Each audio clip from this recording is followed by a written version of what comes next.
Is Daredevil truly born again? What is Sakamoto Days? What can we learn from split fiction? Do we now know who the real Death Devil is in Chainsaw Man? We're going to be asking these questions and a lot more in today's episode of Systematic Ecology. We are the Priest of the Geeks. I'm your host, Christian Ashley, joined by three excellent men. Oh, sorry, two excellent men and John. John, how's it going? Well, thank you for that lovely introduction. I'll always pale in comparison to the mighty Christian Ashley, but it is good to be here. How are you? I'm glad to have you around, man. I'm all right. Also joined here today, Herbie. How's it going, Herbie? It's going all right. It's springtime. Allergies, colds, all that fun stuff. Oh, my favorite time of the year. Just love experiencing this every year. But we're not alone today. A returning guest, you know him, you love him, Mark Flower. How's it going, Mark? It's going fantastic. We got a wonderful winter weather here in Colorado. It was in the 50s and 60s, and then we got dumped on with a little snowstorm the past couple of days. Oh, lucky you. Yeah, let's trade. Love the snow. I'll take snow. All right. So, guys, it's a What's New episode. We're not geeking out on stuff. We're talking about the stuff that we just got into recently. But let's quick lightning round. What have you guys been getting into that we don't want to focus on for today's episode? I know, Mark, you had one you really wanted to point out. Yeah, do you want me to go ahead and kick it off? Yeah, have at it, man. So I'm a really big fan of the claymation media, and Wallace and Gromit has been one of those big inspirations for me as a child. Watching, Grand Day Out, Close Shave, Wrong Trousers, and Netflix actually just released a direct sequel to A Wrong Trousers called Vengeance Was Foul, and it's 32 years after it was released from that original 30-minute short that they had made. So I've just been geeking out on that, and it's just been fantastic, and it's lovely. Okay. Herbie, John, anything new for you guys? Well, me and the missus, I have been playing through. Actually, we just beat Star Wars Outlaws, and now we're working our way through Final Fantasy 16. Perfect. What do you think of Outlaws? Do you enjoy it? Outlaws, I enjoyed it. I mean, if I was going to give it a quick 1 through 10, I'd give it a solid 8.5 because it was consistently busy, and there's a lot of funny moments because driving on the speeder, whenever you piss off the syndicates and the death squads come following you, and Barbara always has a propensity of crashing her speeder bike at every inopportune moment. So there was a lot of enjoyment in that, and I thought the plot was interesting. I didn't think they utilized the syndicate stuff enough, but the game was enjoyable, and the open world was filled with NPCs. And that's something that I really enjoy, seeing a world that's fleshed out. Perfect. Yeah, I haven't tried that one out yet. It's on my wait till it's on real cheap to get it. But yeah, I'm looking forward to trying it out. $25 at Walmart right now. No, that's nice. Herbie, how about yourself? Anything new? Nothing new, but I have gotten back into the Tetris craze again. That happens about once a year, where I have a couple of weeks where I just enjoy playing Tetris with every free moment I have. Okay. Very nice. Now, stuff that just came out kind of recently, I just finished watching 2 of these movies. Batman Ninja versus Yakuza League is a sequel to Batman Ninja. It's dumb, goofy fun. Like, this movie was made for me. It's not good. It's not amazing. It's stupid anime BS, and that's exactly what I wanted from the movie. 10 out of 10, no notes, except maybe less Harley Quinn because she's overused these days. Yeah, I love that stupid movie so much. And then I also watched Popeye the Slayer Man, because you know what happens when someone falls into public domain? You have to make a horror movie about him. Forever ago, I did review Winnie the Pooh Blood and Honey, which I gave a 1 out of 10. This movie's not that bad. I actually think it did a fairly good enough job. I'd say a 7 out of 10 for a stupid premise that they make work. So that's it for our lightning round, unless anyone else has anything you want to add. All right, sounds like no. So we're going to get into the meat and potatoes today. We got 4 topics to discuss. First off being Daredevil Born Again. All right, who else is watching this show with me? I already know of one who isn't. I'm watching it. Yeah. Okay, Mark, John, you're behind. I'm uncultured. Okay. Well, I knew that. I will be watching it soon. I'm a student and have very little free time. You know what? That's perfect. I'm a student. I have insomnia, so I use my lack of free time that I gain through the night to actually watch things. And this being one of them. This is, of course, a sequel to the Netflix series, now done by Marvel Television instead, released on Disney Plus and the like. Mark, do you want to give like a brief overview of what's been going on, and I can help you out?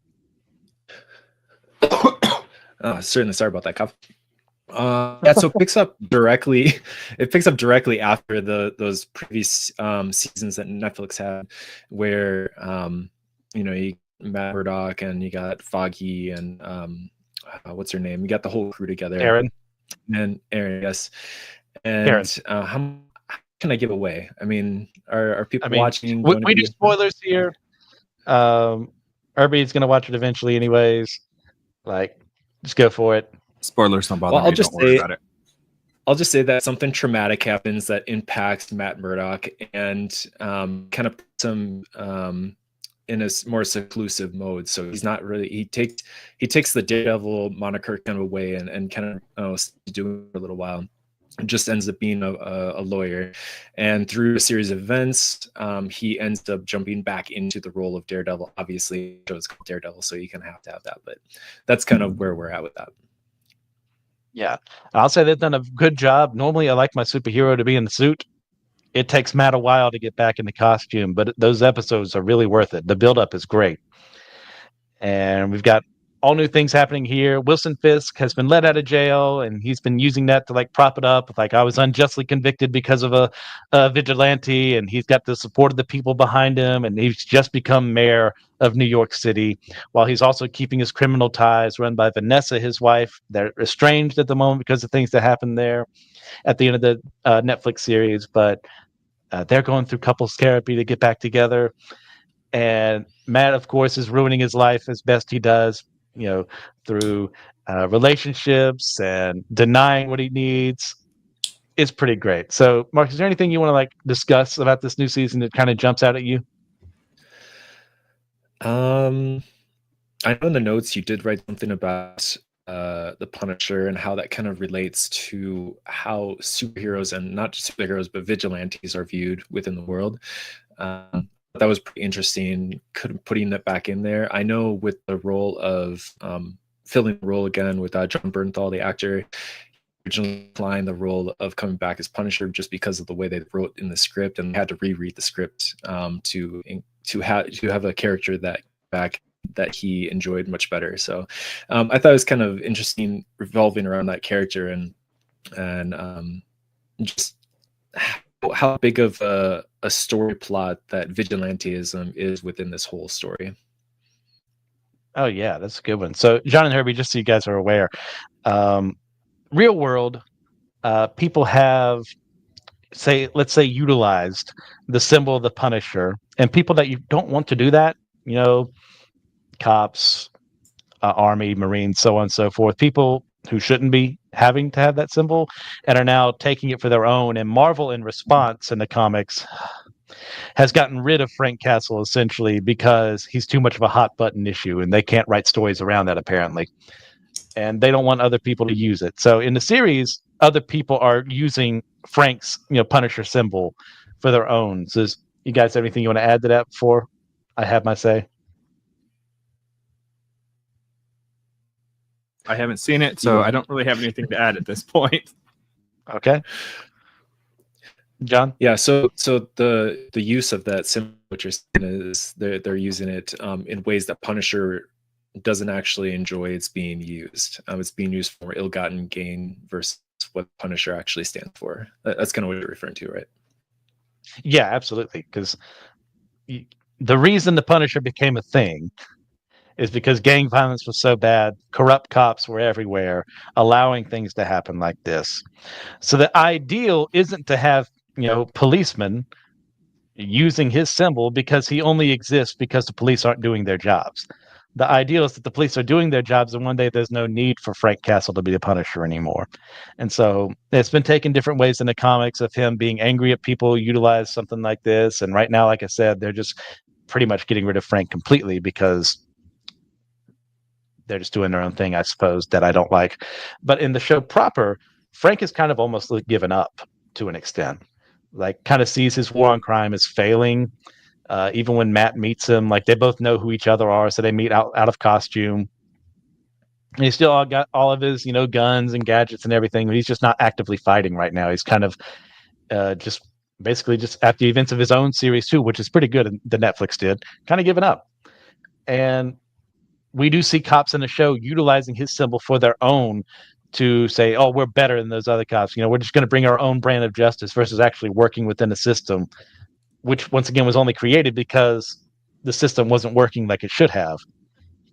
So there's all this controversy there. We haven't gotten everything together with Frank yet. I know they're building up to it. I'm looking forward to it because it sounds like we're also going to get a special with him down the road, kind of like what they did with Werewolf by Night and Man Thing and all that. Anything else we want to add there?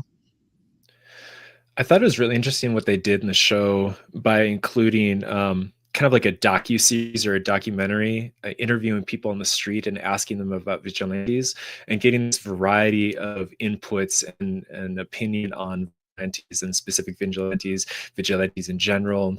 Are they good? Are they bad? How people kind of viewed it.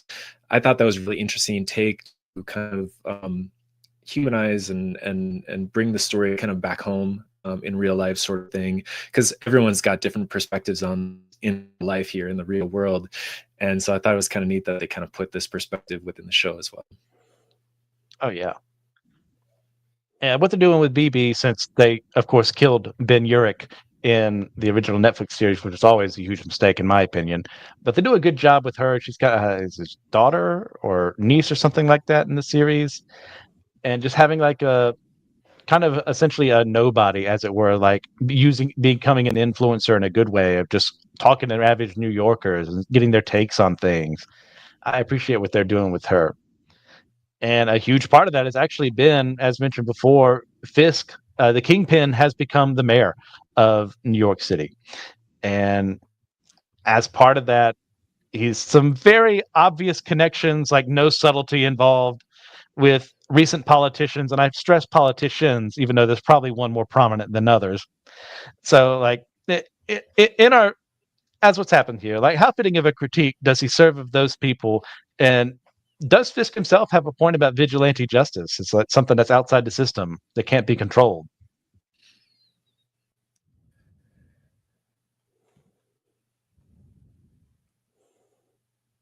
Is this kind of like a Captain America Civil War kind of a question? Kind of, yeah, in that respect. You build off of that. Because I'm not familiar with the show, but I know in Civil War is like the idea of, do the heroes need to be regulated or do they need to fall under the same system which allows corruption? Kind of a general question. I don't have the answer. I'm just saying that's a good question. Fair enough. Herbie, Mark? What was the original question again? Yeah, how fitting do you think Kingpin in this series serves as a critique of some modern politicians? And do you think that he himself has a point about vigilante justice? I feel like his whole take on vigilante justice is more a fit for his ill-gotten gains, which, I mean, there's a lot of people that are disenfranchised with politicians in the real world here, and I think we can kind of see, even just perspective-wise, from people about politicians, that, oh boy, where was I going with this? I can see of Kingpin's old habits and old ways of living with, like, working with crime and being like a crime syndicate, that you see a lot of that kind of transferring into his current role as a politician. And I think going with that perspective, I think you can see how kind of mistrust that a lot of people have within politicians. You can see a lot of this public opinion within the show about Fisk, and it kind of fluctuates and wavers. Sometimes people love him. There's a lot of times that people hate him. Obviously, with that news article that comes out with him about being the trash mayor, and then he's completely upset with that. You see a lot of that with news articles here, and which news outlet you're actually watching or listening to. Different politicians can be painted in different light. So as far as his take on the vigilante system, I think that it's more for his gain. He's more using that as a tool to try to gain favor with people, gain that opinion. And I think we can see that with a lot of politicians nowadays, where they're using the tools, whether they're good tools or bad tools, against them or for them, for their gain as a politician and for gaining power or structure or something like that. I do Herbie, think anything to this add? shows.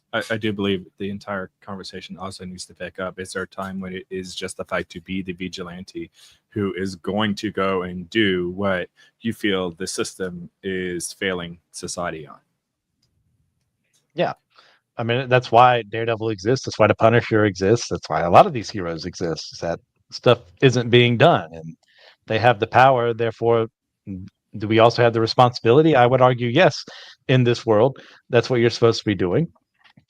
When it comes to Fisk himself, like it's extremely obvious. The number one guy he's supposed to be a critique of is Trump himself, as New York guy, some criminal background in some respects, and someone who's always looking out for number one. So I just kind of roll my eyes and move on with that because the subtlety just doesn't get to me there. And I'm not a fan of the guy to begin with. Well, either one. Kingpin is a character, sure. If he were real, not so much. But the idea that he brings up, the only reason he cares about vigilante justice in the first place is because that's what's got him busted. Because he was doing fine when there were no vigilantes running around because he could pay off every cop he wanted to. And those that didn't, who were honest cops, he'd kill. And no one would look into them because he also paid people off. And he had a lucrative empire based off of that. So now he's having to change things, but he's also kind of realizing the limits of his new power, which I really enjoy. There's a really funny segment where he has to meet with all these different cultural clubs and school children, and you go from singing the English version of "We Built the City" to the Latvian or Lithuanian version, and just like the you see the life just drain from his face as this is happening. It's very, very cathartic. I also can't help being reminded. I know how many of you guys have watched the Justice League animated series, but there's this time when Lex Luthor runs for president, and it's all a ruse. And he has this line to Superman. It said, "Do you know how much power I'd have to lose to become president of the United States?" Because he has much more power not doing that. And I think Fisk is starting to realize that. Yeah, he can make policies, but he's also hindered by red tape. And so now he's working as a vigilante in his own system to get what he wants passed, which unfortunately plenty of other politicians do. So I think that's a solid critique, that they're doing here. At that point, at least it doesn't seem like he's pulling a Nixon and says when the president does it, it isn't illegal. Oh, I guarantee he'd say that. We've got a few more episodes coming out, so you never know what's going to come. Yes. So, yeah, as far as rating reviewing goes, what do you think out of 10 so far, Mark, for the series? I'm really enjoying it. I really enjoyed the original Netflix series, and I thought this continues on with that energy that it had. I really like the raw and grittiness that it has. Some of these fight scenes are they have a semblance of violence to them. It's not like over the top, but it's like just enough so that we have enough action and engagement with all these action scenes. And even the dialogue is written really well. Even just the character development, we already know the characters, but since it has been a time passed from the Netflix series, I feel like they're doing a good job integrating characters back into this role. So I would give it, I mean, it's hard to say a 10 out of 10 for anything. I would say 9 out of 10. I've been really enjoying it so far. So I'd like to see how they wrap it up and finish it. Of course, I could change it, but as it stands right now, I would say 9 out of 10. Okay. Yeah, I'm with you right there. 9 out of 10 seems very fair to me. The most recent episode was probably the weakest we've had, in my opinion. I would have preferred if they built Muse up and his relationship with his therapist more. It is kind of like, oh, this is a thing now, accept it. And what happens in the episode happens, which is still satisfying. It just could have been more satisfying. I think they're doing a great job. They're respecting what came before, but building off of it and doing their own thing. It's a fun series.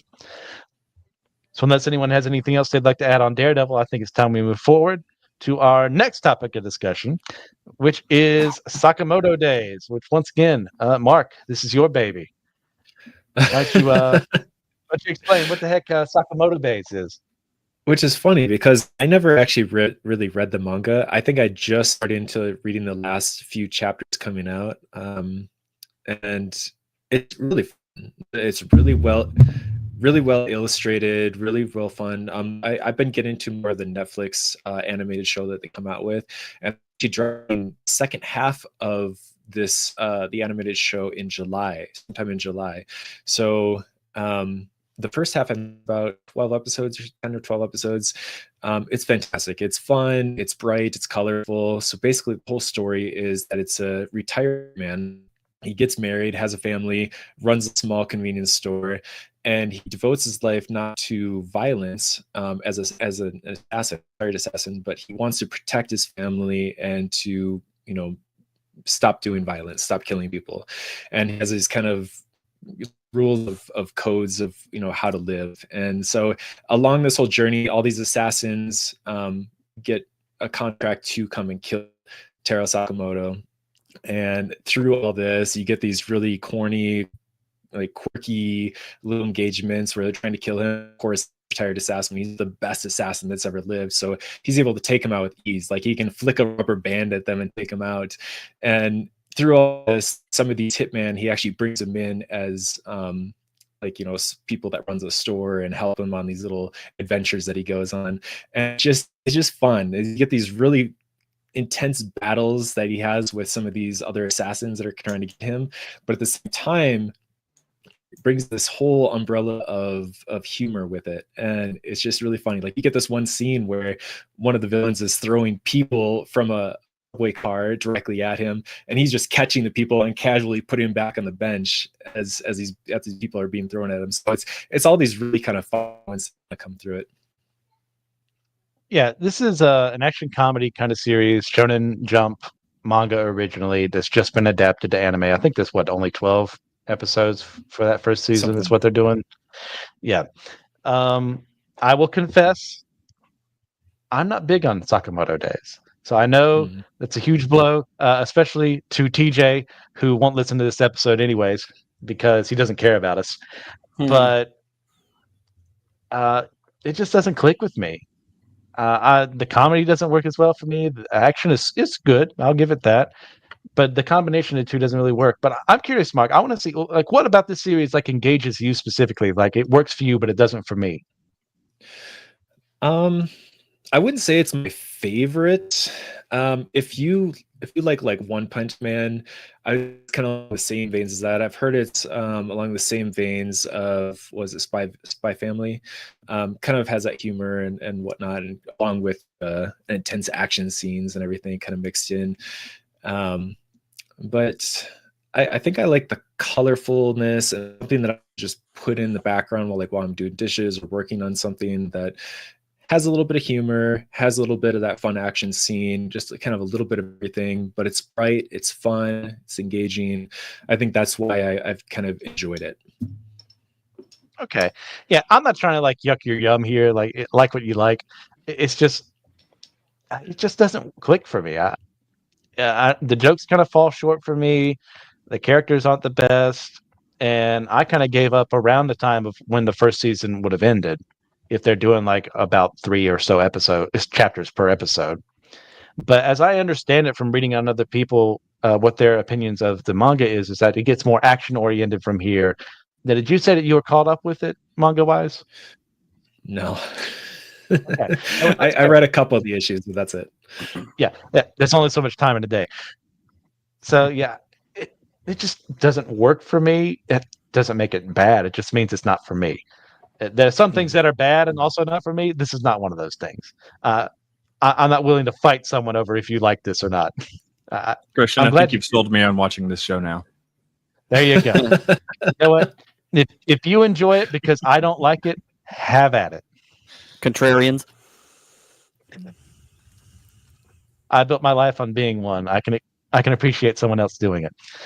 So, as you kind of mentioned, like what part of this series is that Sakamoto himself, former hitman, some assassin stuff too, has now given up killing. You know, he's found a nice woman to settle down with. He's living his own kind of private life, started a family.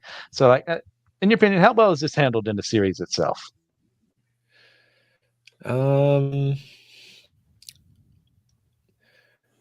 I'd say it's handled fairly well. I think it's through the comedy that it's really shown. I think if it was taken seriously, it might have been of a difficult sell. But I think you kind of have to have this like slapstick kind of comedy along with it to sell this kind of storyline that's Okay. helping family and no violence and everything. Yeah. I do remember that being one of the better parts of it. I mean, other than it falls in that cliche of the only person that he actually fears is his wife. Uh, Mhm. that didn't land for me that well.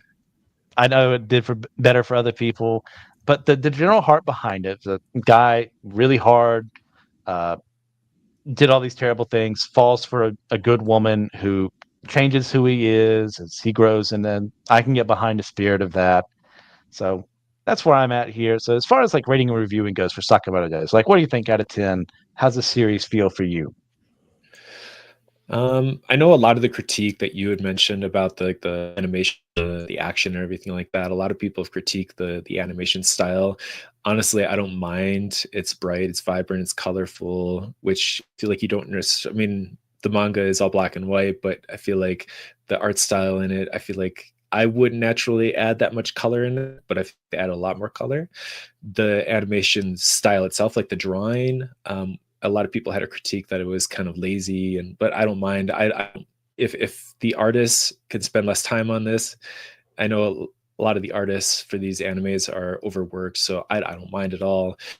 I would say overall, with humor, the art style, the movement, the everything about it, I would say maybe 7 out of Okay. 10, maybe 6 or 7 out of 10. Like I said, it's not my favorite, but it's something fun to put on in the background. Yeah. And that sounds low, but like rating as you do, like it makes perfect sense. It's like it's not amazing, but neither is it middling or just boring to you. It's just like it's good. I'll come back to it. Mhm. Mhm. Yeah. So, John, you haven't said anything on this issue. Like, do you think does this sound appealing to you in any way? What, the Sakamoto Days? I would have Yes. to look into it a little more and kind of add it to the backlog of the million animes that I'm behind on. But Yes. 'cause I'm still trying to catch up on the late '90s, early 2000s anime that we just picked up at a local show. That I'm just like, oh look, this is like Tenchi Muyo or Yu Yu Hakusho and Rurouni Kenshin and a bunch of other things that I haven't seen that I'm uncultured for. It's okay. Once again, other people are not me. They have lives. You know, they have children and wives and husbands to take care of. I'm a single loser. I have all the time in the world, even with seminary. I can watch all this whenever I want to. I get it. Take the time to actually watch what you care about. Get to it. So, with that in mind, let's move on to our next topic. And this is John's that he brought up. So, John, you brought up the video game Split Fiction. Go ahead, give us a recap of the game itself and like any other thing that you think is relevant we need to know. Cool. All right.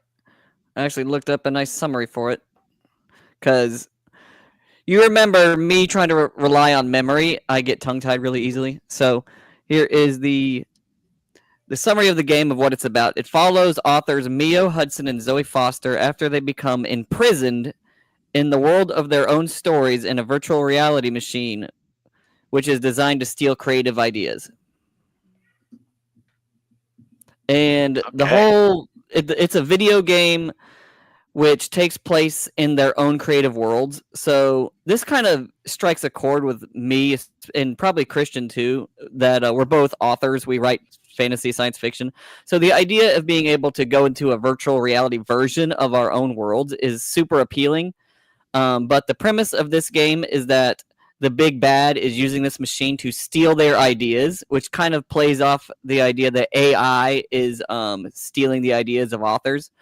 Because in the beginning of the game, it's a dozen writers who are getting told or getting promised that they're going to get published. So they go to this meeting and they put on these virtual reality helmets. But what's really happening is this big bad is stealing all their ideas in a virtual reality machine. So AI stealing author ideas. Oh yeah, I am 100% on board, and it's topical. The game itself, I feel like, really pushes the boundaries of technology because it is required co-op play, which is keeping the couch co-op alive, and I'm a big fan of that because I love playing games with my family, with my kids, with my wife, and this is required co-op. So you have to work together as a team to solve puzzles, to progress in the plot, and to fight bosses. You have to coordinate attacks and all kinds of stuff. You rely on each other a lot. It is super creative because it goes back and forth between fantasy realm and sci-fi realm, and they're all telling different stories, and they're using different elements of fantasy. Like there's dragons, there's magic. In the sci-fi realms, there's animatronic machines, or it plays off of mechas and all kinds of just really cool tropes. But there's also these side stories. They're like these little random portals in the middle of a mission that you jump into, and they're just nuts. It's like this complete aside. Like one mission specifically is like you're a pair of pigs and you're trying to gather apples, but in order to move around, you have to jump, and when you jump, you fart rainbows, and it's just this completely nonsensical aside to it. And it's and the authors in the end game are like, oh yeah, this was some story I created when I was a kid, and it's hilarious. It's just some completely random junk thrown into the middle of the plot, and the game itself is just really enjoyable. And I have to say, I don't give 9.5s or 10s very often, but I would say with a little refining, I feel like the game didn't have very many NPCs at all, but I would still give it a 9.5. It's solid. It's really enjoyable. The co-op, working together dynamic is killer. And I love the topic of, AI or some machine stealing the ideas of authors. Is it strikes a chord with me because I'm just yeah, stick it to the man. You mentioned the required multiplayer. Is it in any way, would you kind of liken that to It Takes Two and how that gameplay happens? It is actually created by the same studio. It's the same studio that made It Takes Two, created this one. Nice. Yeah. When you brought it up, I was like, oh, wow, it sounds kind of cool. It sounds like a game that you and I might have played on the couch together back in college. If that had been around, we would have squabbled with each other how best to proceed through the mission. And I'm sure you and Barbara never had that problem at all while you were playing.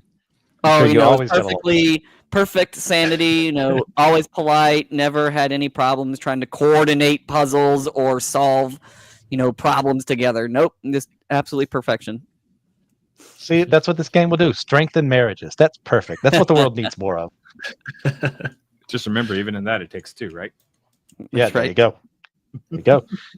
So, you bring up some really good points about what the game is about and the idea of authorial creatorship being stolen from them through this kind of AI kind of process that's happening in the real world. What do you think beyond that the game is saying about authorial intent and creativity and how we treat them? I think the game is making a pretty poignant point that these are the author's creative works and they are the ones who control, because the whole point of the game is that they work together and beat the big bad and he goes to jail, kind of an idea. So it's the idea that our creative works are ours, they're no one else's, and AI kind of needs to focus on cleaning dishes and doing laundry than stealing from people's art and putting it together. You know, it's kind of like, what was it, the SpongeBob episode where it's like, and now it's art. Gotcha. Mark, Herbie, anything you want to add here? Herbie, go ahead. No. No? Okay. I don't really have much.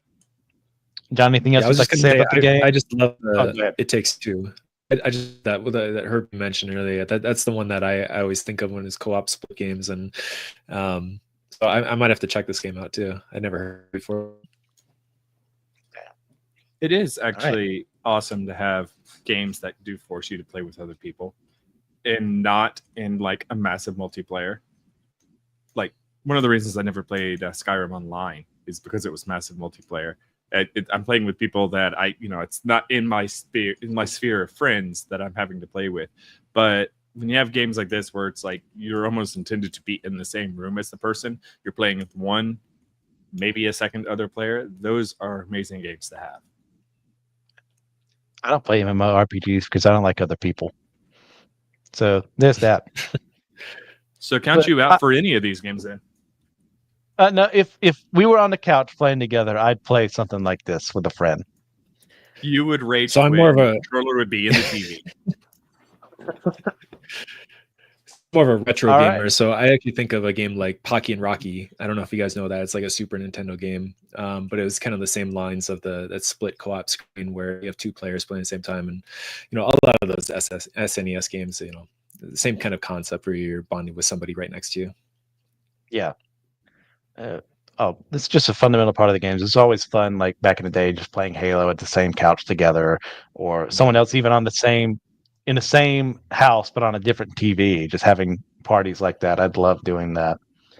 But other people I don't know, count me out. So you said you gave it like a 9.5 out of 10. That seems pretty solid. It sounds like a really fun game. So sounds like people should be checking it out. So I'm glad you brought it to our attention. Absolute blast. I mean, so much fun. So a lot of the side stories, it's just bananas nuts, and I need some of that craziness in my life just to like laugh and to be like nonsensical and escape from things for a little bit. Yeah. That sounds great. So it's now time for our final topic of the night. That, of course, being Chainsaw Man, the manga, which has just had a major revelation inside of it. There, of course, has been an anime for the first parts of a little bit of part one. We're getting the new Reze movie coming up pretty soon, and I'm hoping to announce a season 2 after that comes out, because the rest of Chainsaw Man needs to be animated too. So, Mark, for everyone, since we get to, and once again, heavy spoilers for this, by the way, as we're getting through this, can you give a brief recap of what happens in part one of the series, and I'll take care of the second part. Oh man, how do I recap this first part in so briefly? I wrote some notes because I did this, and there's so much that happens in this first half, so I'll just go ahead and jump into it. So the story starts out with our main protagonist, a dim-witted kid named Genji, who inherited a large debt to the Yakuza through his father's death. He befriends an injured chainsaw devil who looks like a cute dog with a chainsaw for a nose, who becomes his pet after letting it drink his blood to recover. He names it Pochita. After becoming severely injured and bleeding out, Pochita merges with Denji, allowing Denji to control the powers of the chainsaw devil. Denji is introduced to Makima, an official devil hunter who is part of a larger association and is welcomed into the association. Makima tells him that he is now her dog and is in his simple-mindedness accept this role as her dog. Denji teams up with several characters, including Power, a fiend, also working directly from Makima. Fiends are humans who have been overtaken by devils, so they're not exactly the same. Denji humorously, throughout the entire thing, has his mind on one thing only, which is sex. And while battling devils, he only opts to save female civilians, which is one of those humorous things throughout the whole thing. He's also very easily persuaded by promises of sexual favors, like touching or kissing or anything like that. Makima makes it a habit to squash any relationship Denji could have, to have that power over him, and we'll find out later why. I'll mention it just a sec. After investigating the whereabouts of the gun devils, the whole series are talking about the gun devil and trying to hunt it down, and battling a number of incredibly over-the-top battles. The president of the United States makes a contact with the gun devil, to basically take out Makima, and which you find out through that she's the control devil. So she likes to control things. After Denji inevitably defeats the Gun Devil, he asks Makina to be treated as one of her real dogs so that he can live a relaxed, guiltless life and not think of himself. The big baddie ends up being the Hell Devil, which drags Denji to hell after smashing him. Makima then reveals that she'd like to use Chainsaw Devil powers to create a world without pain, war, or death.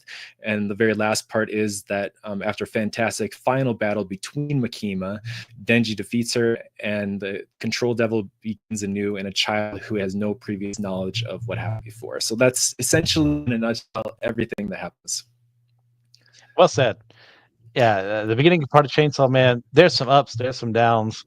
Like, Denji does grow as a character. He's not just all about sex. Like, he learns along the way. Not that that's ever really left him as a character, but like, there's more to him. He grows. He gets some fine side characters there. The supporting cast. Yeah, part one ends really well. There may be something that happens there you might be a little squeamish about, but it's Fujimoto. If you've read anything else the guy has made, he's a little deranged. It's a common joke that the most depressing thing in the world can happen in his chapter, and it's like his author notes that they always do for Jump. They say one thing about their lives during that week. He always says, "Oh, I just ate the coolest, like, fondue or cake or whatever," and the character is like bleeding out on the floor. The final panel of the most recent chapter. It's a very fun series. The part two takes place as a time skip. We are introduced to a new character, Asa Mitaka, who kind of becomes our viewpoint character. And along the way, she ends up being bonded to the War Devil, who has come into the world to introduce new wars. Because the big thing in the series, devils are only as powerful as much as they're feared. So kind of in this part, there's a class mascot they have called the Chicken Devil, because nobody's really afraid of chickens. So it's like one of the weakest devils in the world. And Asa accidentally kills that devil through that series, and through all the shenanigans happening there, with her also interacting with the Justice Devil. She and War Devil, who kind of takes the moniker Yoru, end up as merged as one being. Yoru taking control sometimes, Asa other times. And that's where we're reintroduced with Denji, who has tried to make Chainsaw Man become a superhero because his goal is once again to get laid. And unfortunately for him, everyone around him misattributes who he actually is, so he never gets what he wants, which is a constant part of Denji's characterization and everything that goes wrong in his life, to the point where they've started a Chainsaw Man church where they worship Chainsaw Man, but there's also a fake Chainsaw Man running around, which of course gets him angry. And at the same time, he and Asa kind of start developing feelings for each other.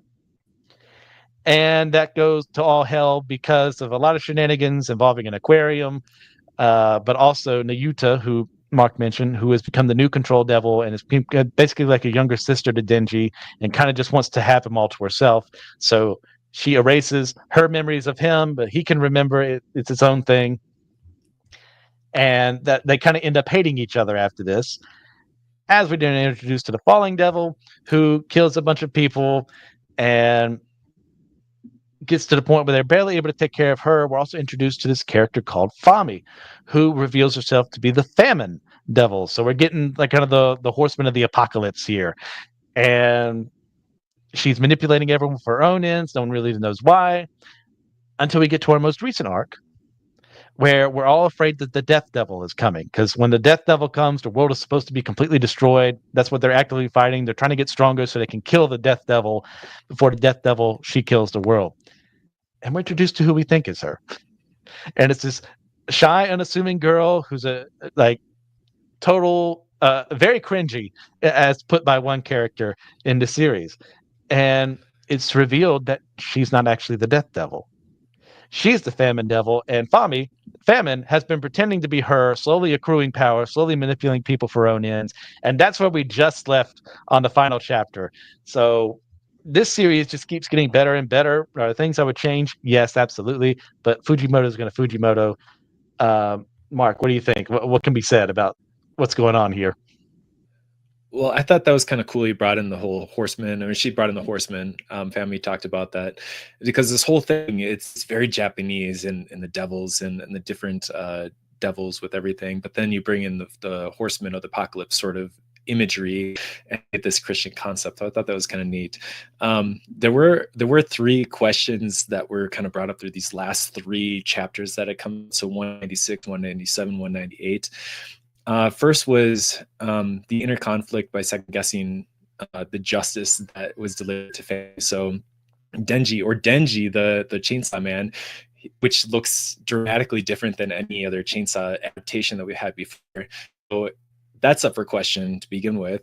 But it humorously mirrors the idea of the blind justice and how justice systems don't always get it right. He's constantly second guessing. Students like, but she was just a weird, cringy girl. And he's like, no.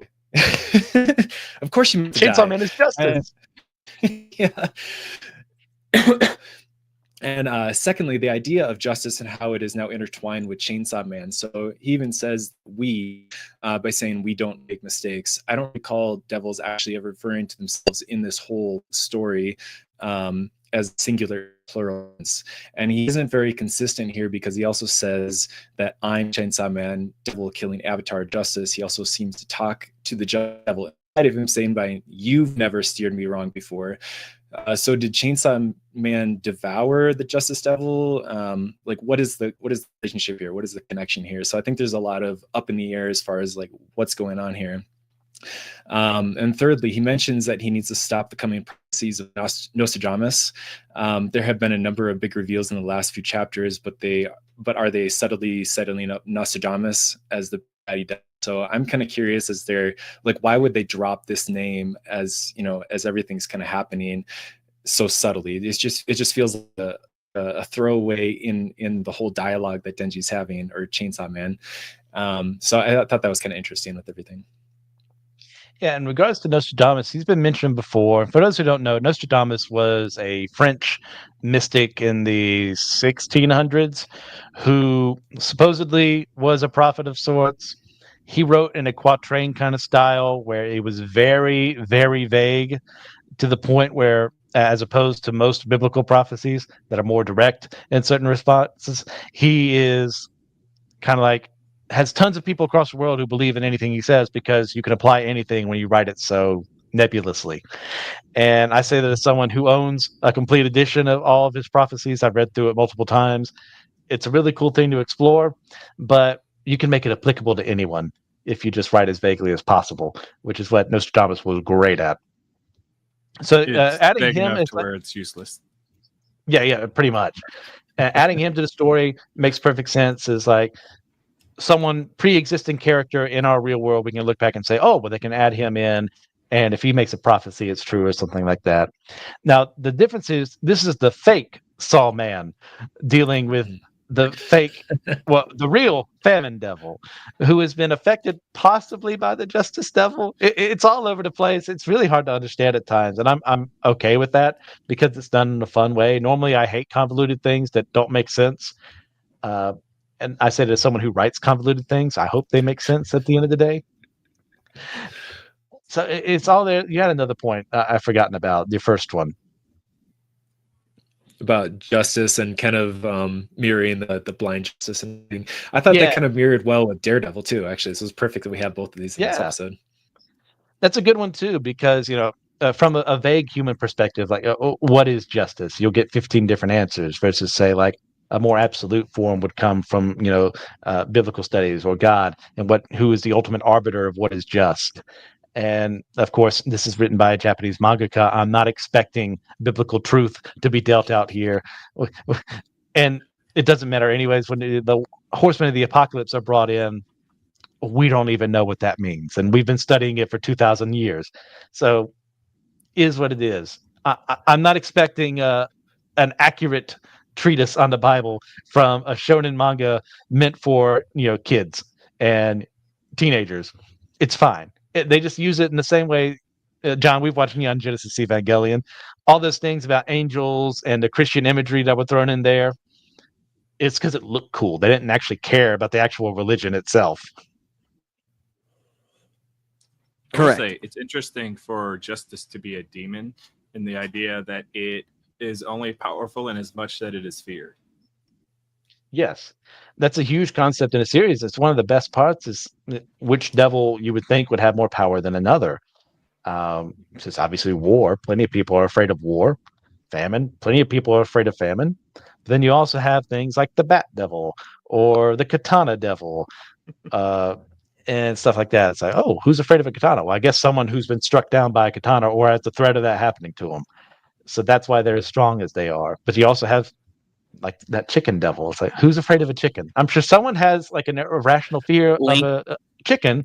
Have you ever There you been go. attacked by a rooster? No. It shows. If you've seen The Good Dinosaur, I know the main character, he's constantly harassed by the chicken in that movie. There you go. That's a solid movie. But the idea of people having, a large fear of justice, though, it's an interesting thing, and it kind of harkens back to Death Note in a way that Kira was enacting justice, and it struck fear into all of the population. Yeah, it's because it was his justice as defined by light. And of course that causes fear. And yeah, for this series as well, it's like, well, the entire population is scared because not only a devil's real, they can affect the world. And justice being brought out, we have bureaus that are trying to like subjugate devils and use them for their own ends. And they're supposed to be the good guys. So how can you trust them if that's what they're doing? So yeah, I like the idea of justice being warped to the sense that people are afraid of that concept to enough to where it's as powerful as it is because enough people are afraid of justice being abused. Mm-hmm. But another huge thing here is across the series, people are just afraid of death. They don't handle it well. And one of the things I think Fujimoto was saying about death is that it's an inevitability. It's something that we kind of need to wrestle with, sure, but accept at the end of the day. So, like, what do you think? In the general idea, how do we handle the inevitability of death? I hate to tell you, spoilers, you're all going to die. I'm going to live forever. Sure. I think I heard we're hovering right around 100% of a possibility of death. All of us. So. Yeah. But we've got Enoch and Elijah. Those are the only two people that haven't been murdered or killed, as far as I know. Yeah, but you see, those of us in Christ will live forever. So death is not forever. Sure thing. John, you had something you want to say? Oh, I was going to say, I'm terrified of, like, the idea of dying, even though I know the promises of the Bible. I know that, where our soul is going or whatever. But even still, like, the idea of losing everything and, leaving your family, friends, everything behind, this whole reality, and then moving into the ether or wherever is next after this is like, it's a terrifying thought, and I don't like to think about it. It causes me great anxiety. You triggered me. I'm kidding. Well, I'm glad you said that. Like, that's a very honest response. Of course, it's natural to be afraid of death. It's an unknown. Yeah. Even as someone who feels very secure in salvation, and we can argue about what that means all day long on a different podcast. But for me, I'm one and done. I gave my life to Christ. That's it. I'm His. But it's still something I know nothing about. It's as the undiscovered country, as Shakespeare put it, and later Star Trek would take for the sixth movie. It's it's the great unknown. What happens after death? We're all fearful of. Like, we're here, but then one day I won't be. What does that mean? These would be great devils to add to the show, the manga as well, as fear and unknown. I don't think they've actually touched on those two, like fear itself. People fear, and if things that are scary and fearful. So, but yeah, moving in, from death to the afterlife, or if there is an afterlife. I know there's a lot of debate on, especially within the Christian world, is there going to be an afterlife? Or are we just going to move on to into the ether and the nothingness, the darkness? So I think, with the unknown and spending so much time on this earth as the way we see it, we've built up, like, families, we've built up friends, we've built up all these memories, and to leave it all behind, that is very frightful for anyone. Even if someone says that they don't fear it, I think it is very, scary. Or anything to add? I was gonna say we could do a whole show on its own talking about what we think's gonna happen after and discuss the idea of spirits and what other dimensions and other stuff like that. But yeah, I'll say I am afraid. I don't know at the end of the day, but I do feel security that if I were to go right now, I'd be okay. It's like I'm fine. It's not what I want to happen, mind you. I'd rather live for another 50, 60 plus years, start a family, all that jazz. But if he takes me now, I'm not going to be too upset about it. like I'm not okay, but I'm okay, basically. Yeah, I can deal with it. So, rating and reviewing, what do you think out of 10? Chainsaw Man overall. Who are you asking?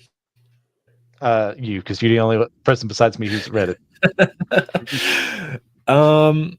If we're comparing it to the first half, oh boy, I feel like it's a completely different vibe. They completely went a completely different way with this. Compared to the first one, I would say it's still rated pretty high. It's very enjoyable. Denji still has a lot of this kind of simple-mindedness, humor that comes with it. But there is a lot of character development, which actually gives a lot more depth to his character, a lot more of that. So I think I would actually rate the second half a little higher just because of that depth and that character building that has with Denji and the characters around him. I I'd rate it high 8 or 9. Okay. Yeah. For overall, I'd probably give Chainsaw Man a 9.5 out of 10. If this continues on, if Fujimoto sticks to landing, I could even be convinced to call it a 10 overall. There's still gripes I have with the story. Denji gets annoying at times with the single-mindedness, but he has grown. You have to give him some credit along the way. So that's where we stand. Those are our 4 topics for today. Gentlemen, out of those 4 topics, what do you think would be your top recommendation?